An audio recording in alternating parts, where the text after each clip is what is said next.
Okay, welcome everybody to our first summer 2022 investment partner training. Very excited to have you all here today.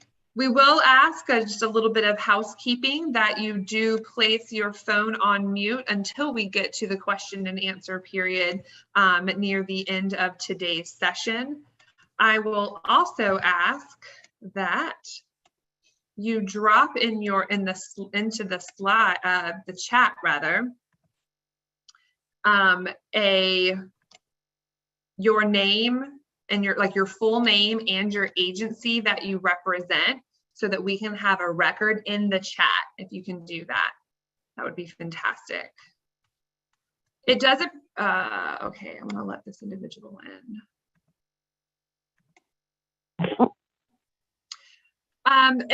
It appears that someone has just joined us from a phone number. If you could let us know who you are, the number is 850-445-7954. Yes, good afternoon. This is Curry Henry with Young Engineers Tallahassee. Hello. Did you say I'm sorry, can you say it one more time? Sure. This is Curry Henry with Young Engineers Tallahassee. Got it. I'm gonna document that you are with us. And with that, I will turn it over to Sika.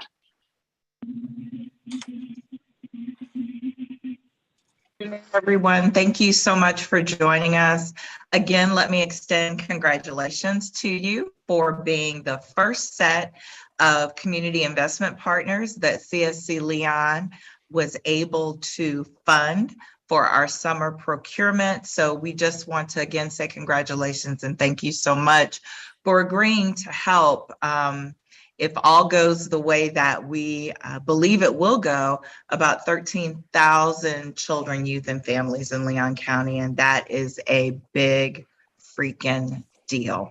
So thank you for that. Couple of things I want to just emphasize. So first and foremost, I think there's been maybe some information out there that we would be looking at continuation funding or extending programs or anything of that nature. Let me tell you now, we will not be doing that. This procurement, this RFA, was for one-time funding, specifically for this summer to help expand programs that were already existing to help more children, youth, and families. So we will not be doing any type of extenuation funding off of this summer's programming. So I want to be clear about that. Number two, you do, if you've been keeping up, you know that our council is in the process of looking at its priority funding that will probably look at having some sort of ITN out this fall with funding to possibly start in January. Let me again clarify that while this summer the council did vote to have an RFA that extended across 8 domains in our 3 priority areas, that is not the expectation moving forward. Moving forward for our priority funding, that funding is specifically designed to help change outcomes, increase outcomes, move the needle in specific areas for our children, youth, and families. So I would expect that once they choose which of those 3 priorities on which they will focus, they will look at staff creating ITNs that focus on the domains underneath that priority. Now, that doesn't mean that there couldn't be some other smaller things that are issued, and by things I mean RFAs or RFPs that may hit some of those other priorities, but I do not want the expectation to be that everyone that applied for funding during the summer will be able to apply for funding, quote, in the fall, because those will be much more structured ITNs with specific outcomes, data requirements, evaluation requirements, definitely more focused so that we are looking at impacting the outcomes. Then the last thing before I turn it back over to Holly is that we want invitations to your events this summer. So if you are having events, programs, showcases, just want us to come out and see what your participants are doing, we want those invitations. Now, there are 3 of us, so we would have to juggle those between the 3 of us. But that being said, we also have 10 council members that if one of us can't come, maybe one of them can come and just take a look at what you're doing, how you're doing it, and even talk with some of your participants so that they can get that all important feedback from the end user. So please don't be shy about emailing those to us. You want to email them to myself, Jacinta Clay, and Holly McPhail, and we'll just kind of determine who's going to make the appearance.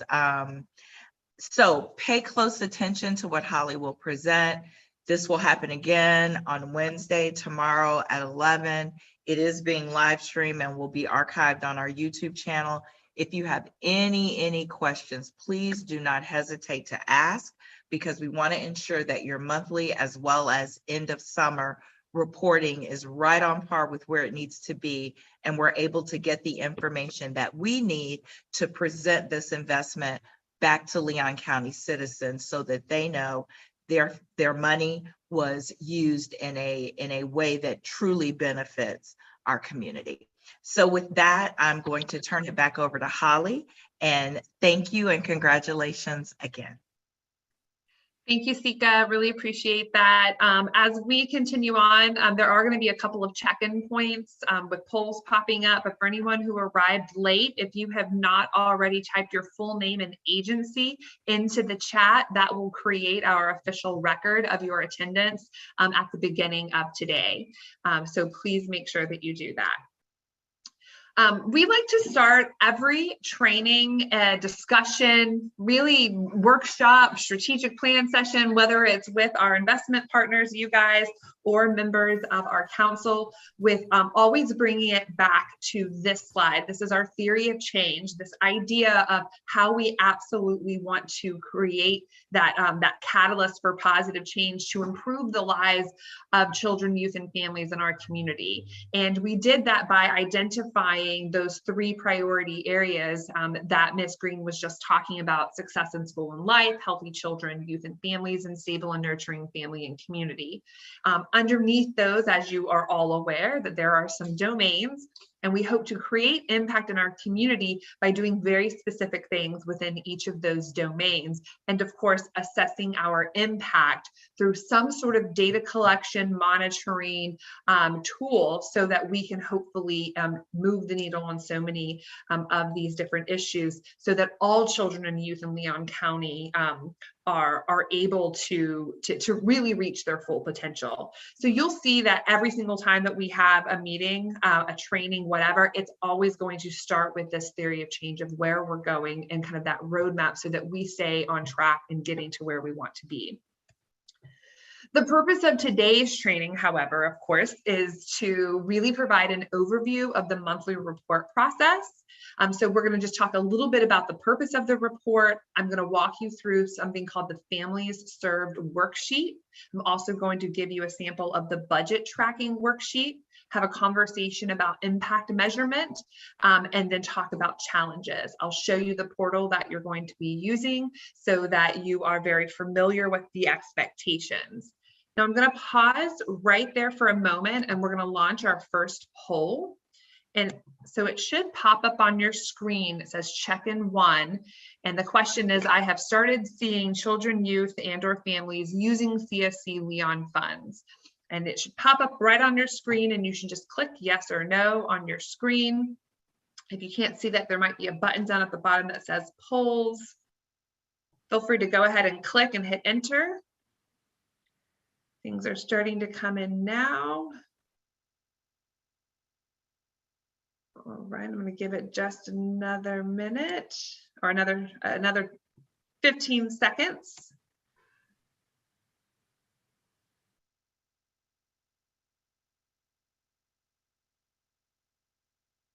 All right, I'm going to end the poll here. I do have a question. Sorry. Well, around seeing families? No. About the, are we going to get a copy of like Everything, that, yes. Everything? Oh, okay. I just want to make sure. Absolutely. Okay, Yep, thank not a you. problem. So I'm going to share, I've shared here, and you can kind of see that 78% have already started seeing children, youth, and families. 22%, oh, I'm not even sharing it here. I will share the results now. You can kind of see that we're about 3/4 of the way have already started seeing families, and 1/4 of you have not. So when we get to the challenges section, if there's challenges that you're experiencing of why you haven't started, or maybe your program doesn't start till July, that's perfectly fine. But we just wanted to get a check-in with you. So ultimately, the purpose of the report is for you to report to us and provide just kind of a status update of where you're at in your grant implementation, in your program expansion implementation. And it will be a narrative form report that you just you're going to reflect back on your contract that you all should have a copy of. What is it that you said you were going to do, and how is that going? We do ask that when you complete that section of the report that you do it in narrative form. So this is really your opportunity to kind of talk through just where you're at in program implementation. This is not meant to be your final report. We do not need to hear the theory of why you're doing what you're doing. This is specifically to say, we've started this, we haven't started this, this is where we're at on this. We do, however, want you to do it in narrative form so that, using complete sentences and keeping it no more than 1,200 words. I think 1,200 words sounds like a lot, but when you start talking about the work that you're doing, it does quickly go. So that's the purpose of the main kind of meat and potatoes, if you will. The second piece of the monthly report will ask you to document the families that you're serving. And we're going to provide you with a worksheet that tells you the exact kind of parameters that we want you to collect this information in by zip code. And you're going to be looking at age, gender, race, ethnicity, and funding source. I'm going to stop there for just a moment to do a new share so that you can see what that sample is going to look like if it works for me. So on your screen, if I could get a thumbs up from someone that it looks like a Google Sheet, perfect, thank you. You will receive a worksheet that will be yours to keep. And in here, you'll see that these are all the zip codes in Tallahassee. And then as you serve for the month of, you'll see down here at the bottom that there's several tabs. Give me just a second, I can't see my bottom. So down here, you'll see that there's a tab for June, July, and August, and then a total. And the total is actually already formulated. So just by keeping tabs in June and in each of your months, it will automatically formulate that. You'll keep this tool, and then at the given times in June and July, you'll upload this report so that we can kind of see where you're at. But this is a tool for you to use.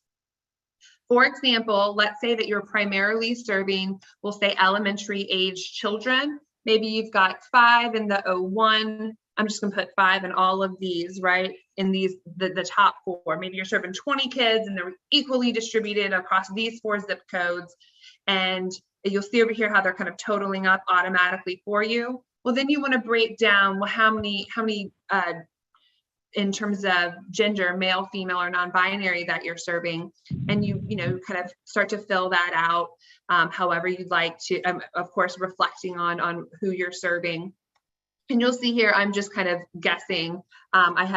This is just numbers that I'm putting in here, but this would be based on exactly who you're serving. But you'll see how you can do that throughout the whole piece. And what you'll find then down at the bottom is that the numbers in the darker shade should always equal the same amount. So across all of these, all of those should equal the same once you fill in all of your data. Well, when you come to July and you start to do the same thing, right? So maybe you're serving again 5 in each of these. When you come over to your total, you'll see that it's automatically adding up for you so that you don't have to kind of keep track of everything that you're doing, right? So these are the number of children that you served. Now, I will say that what we're looking for is unduplicated children and youth for each of these. So that you want to make sure that when you're capturing this, that just because you might see 40 kids one week and 40 kids the second week, you saw them once during the month of June. So we want to capture for that. Finally, down at the, I was just going to go through the options for race and ethnicity. Oh no, I wanted to go to age. Is that we recognize that not everyone is seeing children and youth. Some folks are seeing parents, some are seeing kind of groups and families, and you can capture them here in that kind of parent caregiver. You do not have to ask the adults that you're seeing what their ages are, but we do want to be able to capture what neighborhood that they reside in. We will be adding an other to this list for zip code, especially for those of you who might serve children, youth, and families who are in between homes right now. If they have a primary residence or they know one that they can report to you in terms of where they live, what neighborhood they live in, fantastic. But we do know that some folks are serving families with housing instability. So we will have another kind of category, and that's what that will be defined for. I'm going to stop this share, or actually I'm going to go to the next. So this is for families. So again, you're going to receive this in an email to you, your worksheet that will be yours to use and then to upload into the system, which I'll show you where in just a moment, as an Excel spreadsheet or a Google Sheet, whichever one you prefer. Sorry. The second document that you're going to be asked to share is the sample budget. It is going to be your budget tracking sheet. So hopefully that's showing on your screen now is the budget. Now this is a sample. I don't want anyone that's on here to be like, oh, that's our budget. What are you doing? It's just a sample. It's been changed and all the names have been changed to protect the innocence. You will receive a copy of your final contracted budget, and this column B, and column J will be locked because that's what your contract is. Now I'm gonna walk you through the columns D, F, and H first, and then we'll talk about columns C and K. For your first monthly report, what you're going to include in this are the exact amounts that you have spent for each of your line items. And so you'll kind of just, this is again just an example, whatever the exact amount is that you've expended thus far. And why I say exact amount is because at your end of the report, you're going to be required in September to submit a full financial audit that includes all of your receipts. We are not asking for your receipts yet. We are not asking for your mileage, your documentation mileage in terms of your tracking. We're not asking for that yet. That will be due in September with your final fiscal report. This is just keeping you on track and helping you maintain all of your receipts and all of your documentation and kind of just track to see where you're at. So let's say in the first month, and again, these is just fun numbers, just to use as an example. You'll see there that when you put in the amount, it automatically is going to calculate for you how much of your budget for that line item you've spent. Well, so maybe in the first month you do 5,000, maybe that's what you find in the second month, that's what you're at. And so you're getting up to that 33%. Well, you can see here, I'm clearly underspent in this, and I'm kind of monitoring that. Is this trend going to continue? Do I need to do some sort of budget adjustment that to talk with the team about, or are you going to be able to expend that entire amount, or will you be planning to return some of the funds at the end of the funded period? So again, this is just an example of how you can track it. And all that will be due at the time of your monthly report is this column, June. All you have to do is go into your document and complete this column, and everything will be captured in terms of the percentages and all of that. We will then review it. If we have any questions, we'll get back with you, and then we'll give the report back to you so that you can have it for July and then again with August, so that for your final report. Again, our goal is to help kind of keep you on track. We know that there's varying levels of grant reporting skills with all of our partners. Some folks are super familiar with this, and some folks, this might be your first time. So we want to be able to give you the tools at your fingertips, but also this helps us maintain accountability and transparency across all programs. So we're very familiar that some of you might have QuickBooks or other reporting functions. We are asking that you use this tool and not your other kind of fiscal reporting tool, so that we can maintain consistency across all of our funded line items for all of our 29 grantees, investment partners, sorry. Okay. I will say though that in the example here that you see, well, maybe you're going to be underspent in a category. We are allowing for folks to adjust their budget. So if you determine, wow, I put 30,000 in travel, and that's just, as it turns out, not exactly what we needed. Maybe really we only needed 5,000. You can do you can write in an adjusted budget. It should be showing up in blue, so I will make sure to fix that. It should be showing up in blue for anything that's changed. And then what you'll need to do if you make that change, is to write in a new adjusted narrative. And in doing that, don't change any of the formulas yet, because what we'll do is review that and then get back with you just to make sure that we are all on the same page with everything. Now, the last thing that I will share is, if I move this down here, is this tool. So this is the tool that you will be using to submit your monthly report.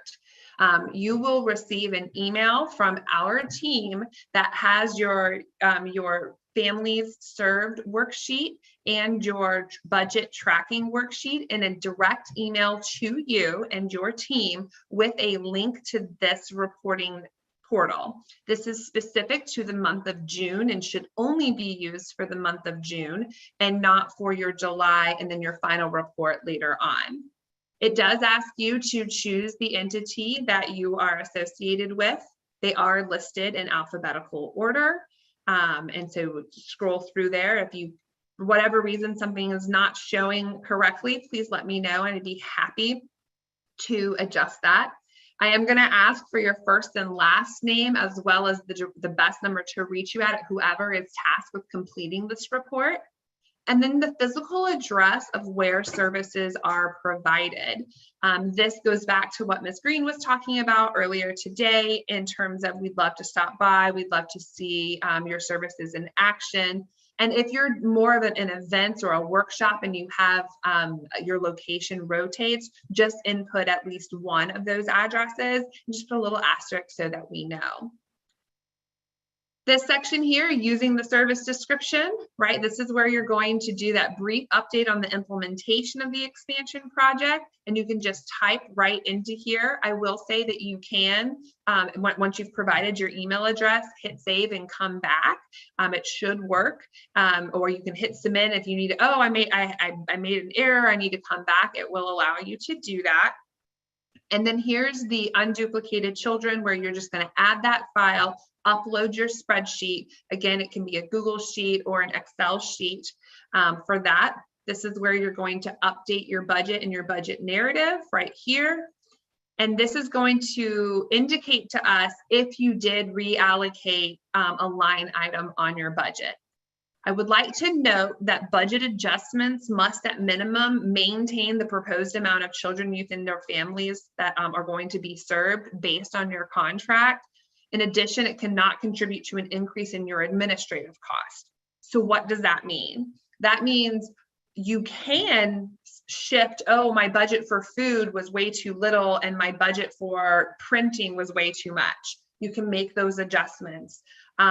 Your budget for mileage versus your budget for utilities ended up being a little bit off and you need to do some shifting. You can absolutely do that. In addition, if you determine, oh, wow, I can serve more children, or I can, bring on a part-time person, that's directly involved in services, that would be program services or direct services, that's okay. But increasing oversight, increasing administration, and increasing those things, that's what we're going to not allow at this point.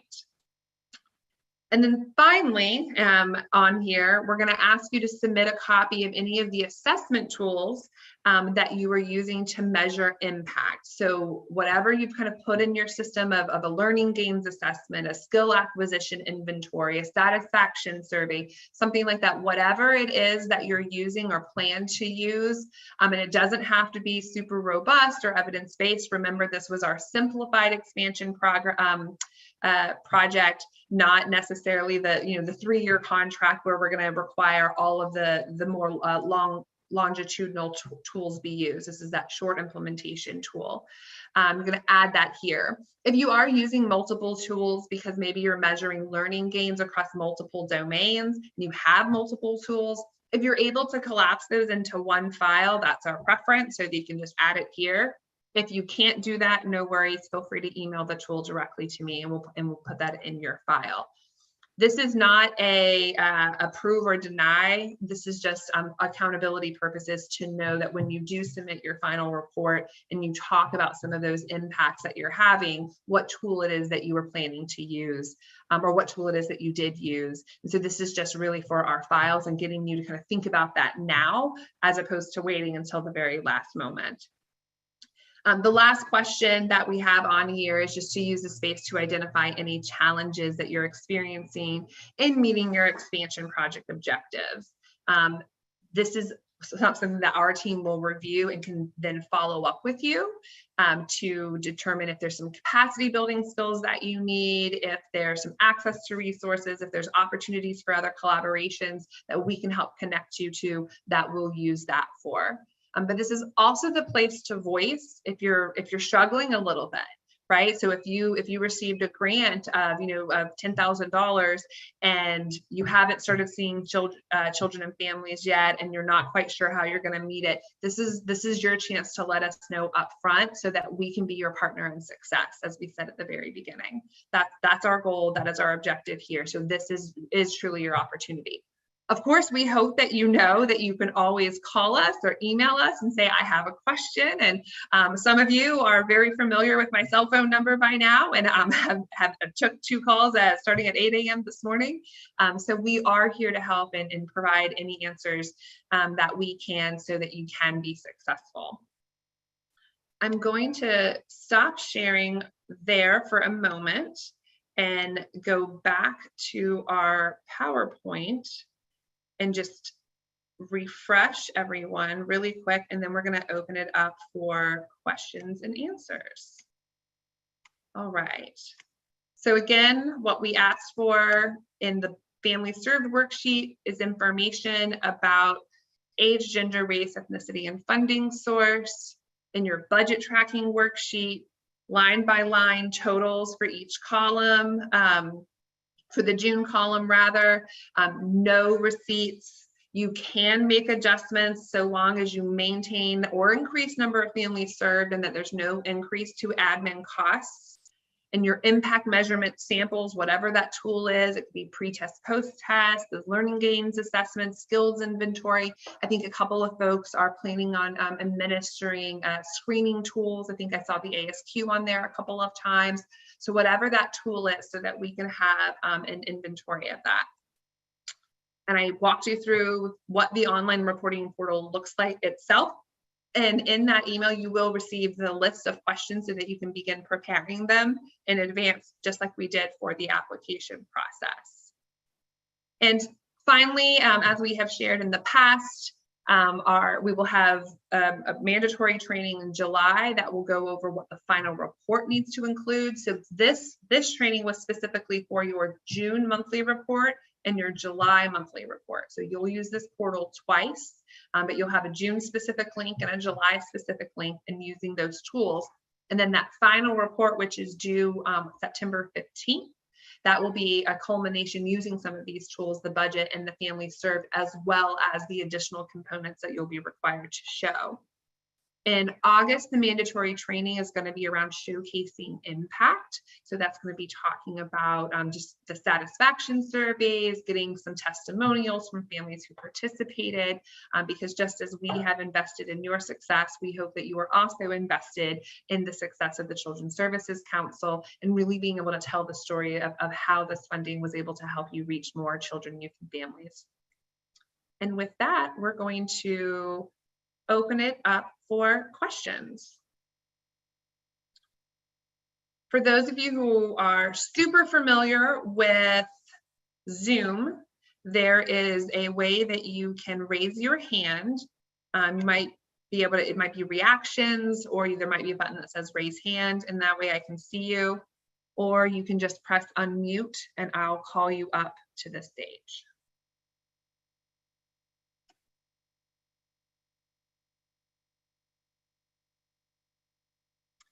The fact that no one has questions makes me feel really, really good. So then I'm going to launch one more poll. Okay, I see you, Robin. There you go. Okay, thank you. Just a real quick question.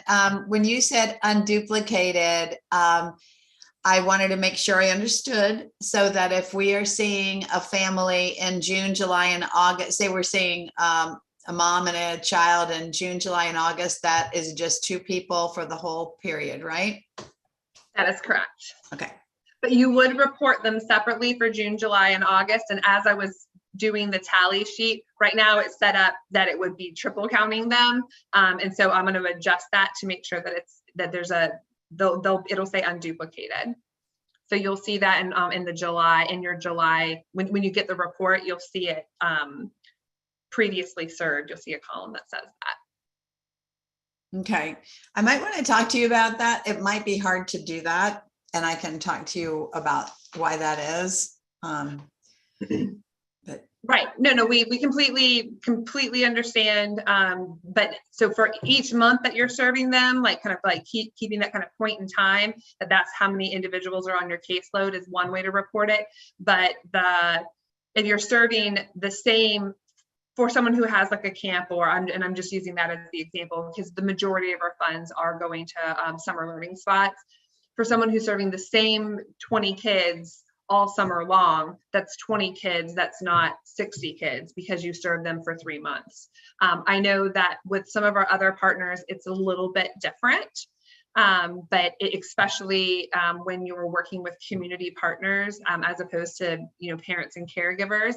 And so there are a few of you who are unique that way. And by all means, let's have a one-on-one conversation for that. And Robin, you absolutely fall into that category. Thank you. Absolutely.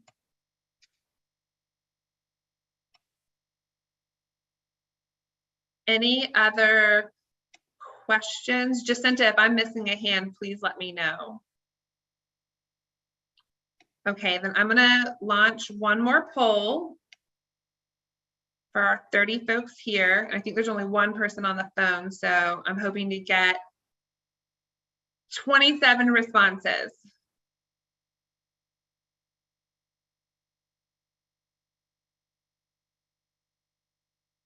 There is no right or wrong answer here. This is just asking if you're experiencing any challenges implementing this. Again, no wrong or right answers here. This is just kind of letting us know. Hoping to get a couple more. There should be a couple more of you on here responding. And yes, this is our way to make sure that you're paying attention and actually here. All right, I'm gonna end it there. And it looks like most of you are doing all right. So I'll share the results, 79%, everyone's doing all right. A quarter of you or a fifth of you, like a little bit of help. So we'll be following up with those 5 of you who did indicate that maybe a little bit of challenges, just to do that check-in with you. All right. quick and easy. I hope that that answers your questions in terms of understanding what to expect for your monthly report. As I said, by the end of this week, you will be receiving those worksheets and the invitation, so that if you want to be really industrious and start working on your report early, by all means, there's no penalty in submitting your June report before the 10th of the month. So if you have any questions, please feel free to let myself or Jacinta know.